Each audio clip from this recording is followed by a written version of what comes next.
Ever wondered what those numbers at the gas pump 87, 89, 91, 93 actually mean? Let's dive into the world of fuel octane. It's simpler than you think, so what is octane?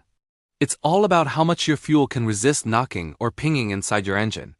This knocking is basically the fuel igniting too early, before the spark plug does its job. The octane rating you see is a measure of this resistance. Think of it like a recipe. The two main ingredients are isoctane and heptane. Isoctane is the good stuff. It's very resistant to knocking, so we give it a rating of 100. Heptane, on the other hand, is not resistant at all and gets a rating of 0.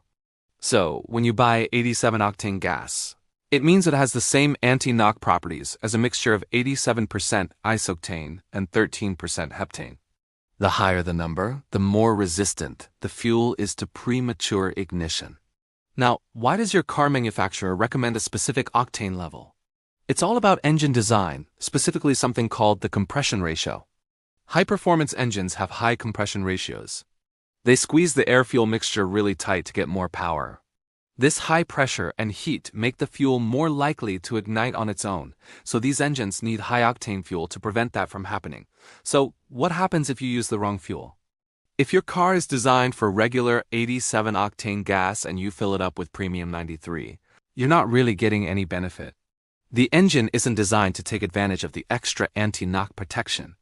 You're just spending more money for no extra power or efficiency. Your car will run just fine, but your wallet will be lighter.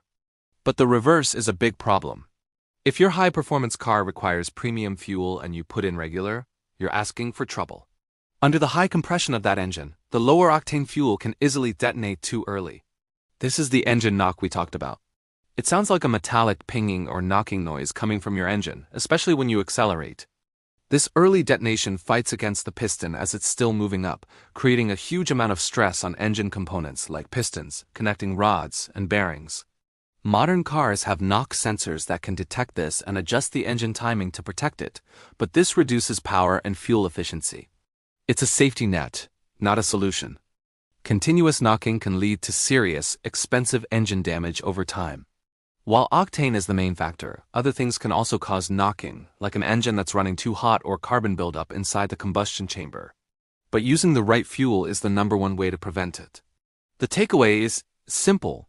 Always use the octane rating recommended in your car's owner's manual. It's the best way to keep your engine happy, healthy, and performing just the way it was designed to. Thanks for watching. If you found this helpful, give us a like and subscribe for more car explainers. See you next time.